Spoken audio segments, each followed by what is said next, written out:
کہ جو وظائف ہیں وہ وظائف جو میں ٹی وی پہ بتاتا ہوں کسی کے پوچھنے پہ عمومی ہوتے ہیں. وہ پوچھنے والا تو ایک ذریعہ بنتا ہے لیکن وہ عمومی ہوتا ہے کہ آپ کے اگر اسی طرح کے حالات ہوں تو آپ بالکل جو ہے وہ اس پہ عمل کر سکتے, اس پہ کوئی مذاکرہ نہیں ہے, اس کی عام اجازت ہوتی ہے. باقی پوچھنے والے کا ذریعہ بنتا ہے لیکن یہ کہ خصوصیت نہیں ہوتی کہ وہی کرے کہ دوسرا کوئی نہ کر سکے. یا یہ کہ آپ نے ماں سنا کسی اور شخص کو کوئی تکلیف ہوئی, آپ نے میرا وہ وظیفہ سنا ہوا ہے, اس کی بھی میں نے اجازت دے رکھی کہ آپ آگے بتا سکتے ہیں کہ ہاں بھی مفتی صاحب ہمیں یہ وظیفہ بتایا تھا, یہ آپ یہ عمل کر لیں. تو یہ تو ایک صدقہ جاریہ ہے, اس کی میں نے عام اجازت دے رکھی ہے تاکہ میرے لیے اللہ کے ہاں جو اجر و ثواب کا ذخیرہ جمع ہو. باقی جو ہے وہ 2 وقت کی روٹی اللہ نے انتظام کر رکھا. الحمدللہ وحدہ والصلاۃ والسلام علی من لا نبی بعدہ, اما بعد. آج ہم بات کریں گے سورہ یاسین کے بارے میں. ماشاءاللہ, قرآن کے دل کی بات کریں گے. دل تک پہنچ گئے, دل تک پہنچ گئے ماشاءاللہ, اور یہی اصل ہے, یہی اصل ہے. تو سورہ یاسین جو ہے یہ قرآن کریم کا دل ہے جی, اور یہ 36ویں صورت ہے تدوینی اعتبار سے جی, اور یہ مکی صورت ہے جی, اس کی 83 آیات ہیں جی, اور بڑے زبردست مضامین اس میں, بڑا زوردار کلام ہے. یقیناً ظاہر ہے کہ خود نبی کریم صلی اللہ علیہ وسلم نے اس کو قرآن کریم کا دل قرار دیا ہے. جی, اور دل آپ جانتے پورے بدن کی اصل ہے, دل زندہ ہے تو بدن زندہ ہے, دل مردہ ہے تو بدن مردہ ہے. اور اس میں 7 مبین ذکر کیے ہیں. اچھا, مبین کا مطلب کھلا پیغام, واضح اور روشن, گویا کہ روشن جو ہے 7 تعلیمات اس قرآن کریم کے اندر واضح کی گئی ہیں. سب سے پہلے اس کے اندر جو ہے وہ امام مبین کا ذکر کیا. اچھا, امام مبین سے مراد لوح محفوظ ہے. گویا کہ اللہ نے اس حقیقت کو واضح کیا کہ تم جو کچھ کر رہے ہو, تمہاری ایک ایک حرکت و سکون اور تمہارے کیے کے پیچھے بھی اگر کوئی آثار باقی رہ گئے وہ سب کے سب اس لوح محفوظ کے اندر لکھے ہوئے ہیں. اچھا, اور کل روز قیامت جب اللہ کے پاس پہنچو گے تمہارے ایک ایک کلام اور کام کی وہاں پوچھ ہو جائے گی. تو اسی امام مبین کو ذکر کیا. جی, اس کے بعد پھر بلاغ مبین, یعنی بلاغ مبین سے مطلب کھلا جو ایک پیغام جو ہے جو رسالت کا تھا ان انبیاء نے دیا ہے اور محمد صلی اللہ علیہ وسلم نے اس حقیقت کو تم پہ واضح کر دیا. اور نبی کی اطاعت حقیقت میں اللہ کی اطاعت ہے. نبی کا کہاں مانو گے تو حقیقت میں اللہ کا کہاں ماننا ہے. تو یہ بلاغ مبین گویا کہ پیغام جو ان نبیوں نے پہنچایا ہے یہ حقیقت میں اللہ کا پہنچا پیغام, اس کو مان لو. تو بلاغ مبین کا ذکر کیا. پھر اس کے بعد ضلال مبین کا ذکر کیا کہ لیکن تمہاری حالت یہ ہے کہ تم اللہ کو چھوڑ کر اس کے غیر کے سامنے جھکتے ہو, اور یہ کھلی گمراہی ہے. اس کھلی گمراہی میں تم پڑے ہوئے ہو. پھر دوبارہ پھر ضلال مبین کا ذکر کیا کہ ایک تو یہ کہ غیر کے سامنے جھکتے ہو, اور دوسرا ہے کہ نیکی کرنے میں کتراتے ہو. کبھی نیکی کا موقع آتا ہے تو جی تمہارا کتراتا ہے, نفس تم پہ غالب آ جاتا ہے. فرمایا کہ یہ بھی کھلی گمراہی, اس کو ضلال مبین کہا, یہ بھی کھلی گمراہی. اب سوال ہوا کہ بھائی یہ گمراہی در گمراہی کیوں ہو رہی ہے, آخر کون سی قوت اور طاقت ہے جو ہمیں اس گمراہی میں ڈال رہی ہے.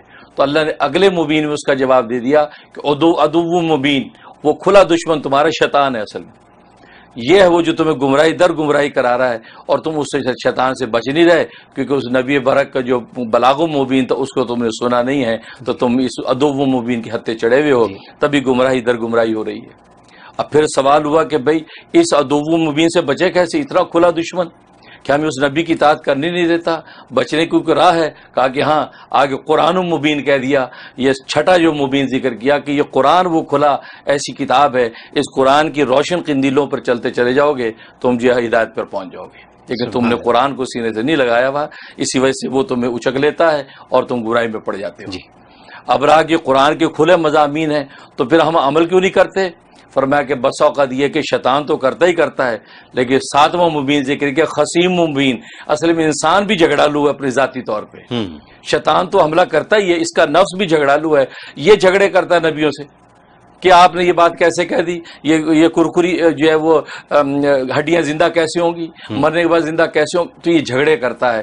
حالانکہ یہ ناپاک لطفے سے بنا ہوا انسان اور آج اس قابل ہے کہ اللہ سے جھگڑے کرتا ہے. تو خصیم مبین, تم اصل میں خود بھی ذاتی طور پہ جھگڑالو ہو, تبھی تم اس حقیقت کی راہ کو پا نہیں پاتے ہو. اگر اس حقیقت کی راہ کو تم پالو گے تو تمہیں پھر منزل ملے گی.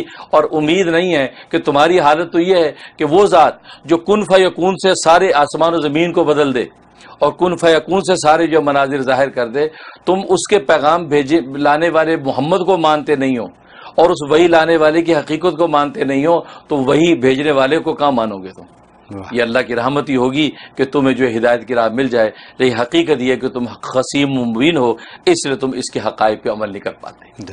اس طریقے سے یہ 7 مضامین میں یہ 7 روشن قندیلیں اللہ نے واضح کر دی ہیں تاکہ بندے ہدایت کی راہ پہ آ جائیں اور یہ مبلغ اعظم کی جو تبلیغ اور دعوت کی حقیقت ہے اس حقیقت کو پہنچ جائیں۔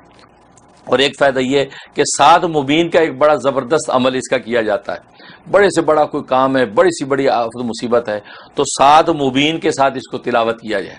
اس کا طریقہ یہ ہے کہ جب آپ تلاوت شروع کریں تو پہلا مبین جب آئے، امام میں مبین آئے تو وہاں پڑھنے کے بعد واپس چلے جائیں، اچھا، پھر دوبارہ سے شروع کر دیں، پھر دوسری مبین جو آئی بلاغ مبین وہاں تک پڑھیں، جی، وہاں سے پڑھے پھر واپس چلے جائیں، اچھا، پھر دوبارہ سے اثر نو شروع کر دیں، پھر ضلال مبین جو آئی جی، وہاں تک پڑھیں، جی، پھر واپس چلے جائیں، جی، پھر شروع سے شروع کر دیں، پھر دوسری ضلال مبین آئی جی، وہاں تک پڑھیں، پھر اثر نو واپس چلے جائیں، جی، پھر وہاں سے پڑھتے ہوئے آئیں، اور پھر اس کے بعد پھر آگے جو ہے مبین جو آ رہی ہے عدو مبین، جی، اس عدو مبین تک پڑھیں، جی، پھر واپس چلے جائیں، جی، پھر وہاں سے شروع سے پڑھتے ہوئے آئیں، اور پھر اس کے بعد جو ہے وہ قرآن مبین تک پڑھیں، جی، قرآن مبین تک پڑھ کے پھر واپس چلے جائیں، پھر تلاوت کرتے آئیں، پھر آخری جو ہے وہ اس کے اوپر جو ہے خصیم مبین تک پہنچے، جی، اور 7ویں جب مبین تک پہنچیں گے تو پھر اس کے بعد آپ آگے سورت کو پورا کر لیں۔